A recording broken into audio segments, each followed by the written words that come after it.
Oh man, it's great to be alive. Yeah.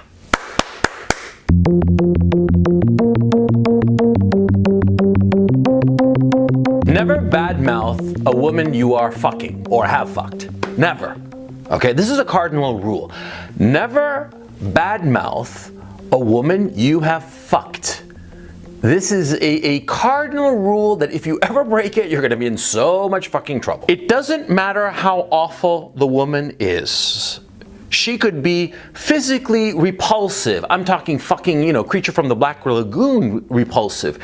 She could be morally despicable. She could be the worst lay ever. I mean, like fucking a dead cold fish. I mean, she could be bad in all of these regards. She could be the worst human being ever to walk the earth.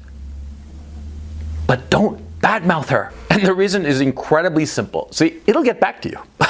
Yeah, it's simple as that. Yeah. See, because women talk. Women talk. They talk the second they fuck a guy. They tell their friends, they tell their mother, they tell their sister, they tell everybody. Okay? And like women, they're on like some gigantic fucking conference call where, one girl in one city will tell her best friend and tell her best friend, don't tell anybody else. And not 5 minutes after hanging up with the best friend, that best friend is calling her 20 best friends to tell her the news. I know a story of a guy who fucked some girl down south, right? In the States.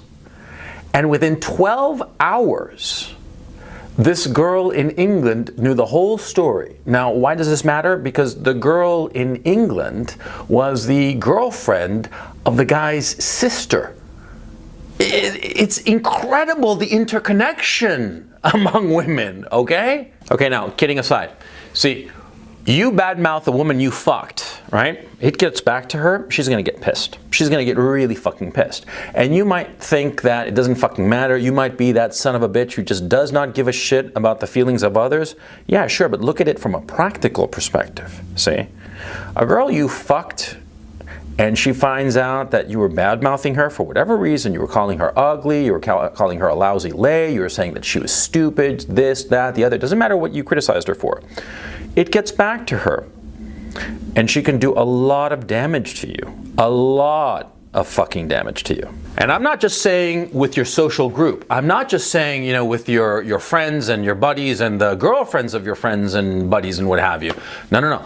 I'm telling that she can cause problems with the law. You heard of a little thing called Me Too? Me Too hit me, okay? Back in '91, before the Me Too movement even fucking existed, right? I didn't fuck a girl, and I didn't badmouth her.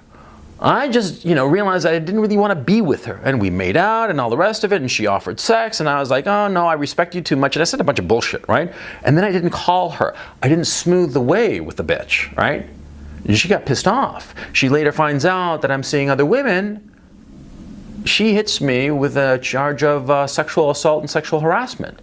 And it didn't matter that it was all bullshit. The charge is stuck, even though everything that she said could be proven to be a lie, and everything I said could be proven to be true. Even so, I was suspended for 3 fucking terms, a full academic year. Yeah. How them apples? In the modern society that we're living in, see, we have this weird combination of 2 things that are going on. On the one hand, we have this equality, this legal equality, that, men and women are the same and the laws apply equally.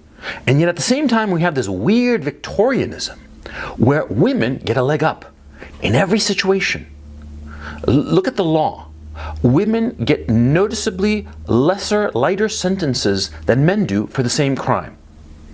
Look at divorce proceedings. The woman is inevitably the beneficiary of a legal imbalance where the woman gets more than the guy, no matter the fairness of the situation. So, on the one hand, legally, the 2 sexes are the same. But socially and legally, and in all areas that are more arbitrary, women have the leg up. You piss off the wrong woman. You badmouth her, and it gets back to her. You call her a lousy lay, you call her a porker, or whatever the fuck you call her. It gets back to her. What the fuck you think she's gonna do, huh? She's got all the tools, all the weapons to really just stick a shiv between your rib cage. You see what I'm saying? That's why you got to be very, very careful about bad-mouthing a woman. Very, very fucking careful. You do not know what she's liable to do if she gets word back that you thought that she's whatever. I mean, it could be perfectly justified. Like I said, you could have been, you know, dating a ham planet or the creature from the Black Lagoon or whatever the fuck, right? It could be objectively true that she's an awful person. She could be morally despicable, right? It does not matter, because if it gets back to her, she can fuck you up. Okay? So, be fucking smart. Now, there is a huge temptation to tell your buddies about the girl you fucked. Huge. We've all had that temptation, right? You gotta bottle it up. You gotta just shut that down, right? Great thing, you can talk to yourself. Tell yourself about it. Like, record yourself maybe. And then once you've recorded yourself and you listen to the audio once, destroy it. You do not want any kind of evidence that you badmouth this woman. Okay, like say you're talking to a buddy of yours, right? And he asks you, you know, hey, I heard you fucked Jane Doe or whatever the fuck. And you're like, well, yeah, she's a great girl.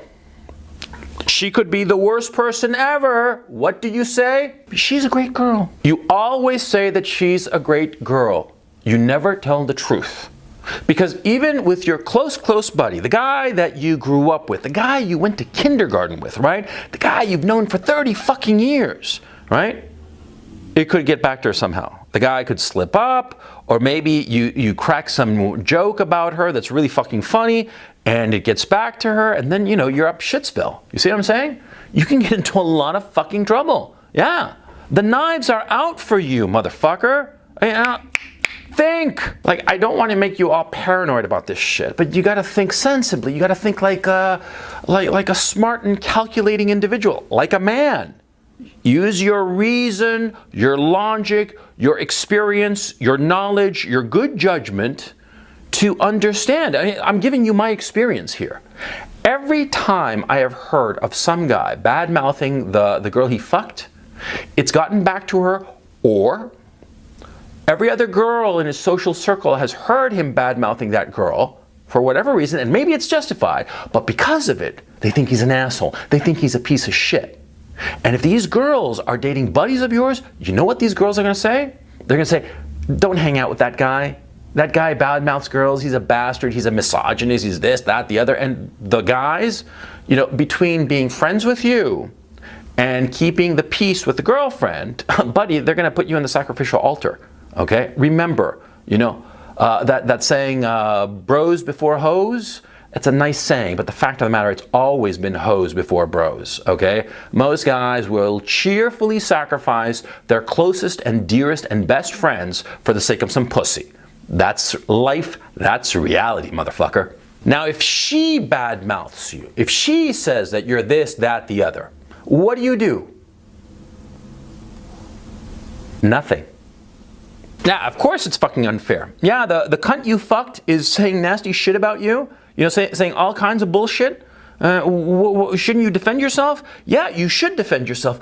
But you have to understand the social reality that we are living in.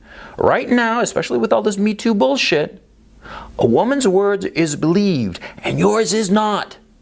So she says some bullshit. What do you have to do? You have to lie and say, oh, you know, maybe there was a miscommunication. I really enjoyed it. I thought that she was a great girl, you know, and maybe it was just a miscommunication on my part. I'm sorry. I know it's pussy. I know it's pussy. And do you think that I get any pleasure in telling you and advising you to act like all passive-aggressive soy boy, bitch boy like this? No, it gives me no pleasure, no comfort. But it's the reality. You have to be pragmatic. And this is one of those instances. You have a lousy lay, she's a porker, she's stupid, she's just a bad lay or an awful person or whatever her defect, whatever it so be. Okay? You thought that it was a one-night stand, you thought it was just a casual thing, whatever you think it was. And no matter how awful it is, what you do is you make a few phone calls, text messages, you know, and like friendly but aloof, and just try to say like, oh, I had such a great time, and get her to text you back, you know, like, oh, I had a great time too, or something like that, and it was really great meeting you if it's just a one-night stand or whatever. You got to get some feedback from her that is fairly positive. You send her a message, you get some positive feedback from her. Then you send a very, very brief message, something along the lines of, oh, I want to get together with you, but I'm really hung up with school or work or whatever. I've got to take the rocket to fucking Mars, whatever excuse. And you say like this indefinite, like, I'll call you in a week or two. And you just like let it die. Okay? And she'll forget about you, which is what you want. Okay? You don't want to be memorable. If she was a lousy lay and you don't want to be around her anymore, you want her to forget about you, or if she will remember you with a smile, okay? But you gotta like think how to do this. You gotta plan it a little bit, okay? I mean, it's not that you have to make a new plan for every girl. You know, you do like the template, and you follow that template, and you make little adjustments with each fuck. But you know, you follow the template, and you know, trial and error. Make sure that the template works, but you know, understand the situation. You can be hurt badly. Now, of course, it's taking me nearer to the end of the fucking video to express the obvious. See, when you badmouth some girl, right? You see, her feelings are going to be obviously hurt, right? And if we were living in a truly just society, I would have started with that issue first. I would have said as the first thing that you should never badmouth a girl you fucked because it's just rude and mean to the girl. That's the first thing I would have said. But we're not living in a just society. Certainly not just insofar as the sexual dynamics are concerned. We are living in a society where women have disproportionate power. They can fuck you over. They can fuck you over so totally and completely. They can derail your entire life easily with just a single accusation, okay? So you cannot afford kindness. You cannot afford human sympathy. You cannot afford to be a normal, decent man, not in the current environment. And this current environment is going to last at least another decade, okay? So don't be like dreaming that things are going to get better someday or some bullshit like that. It's not, okay? It's been steadily getting worse.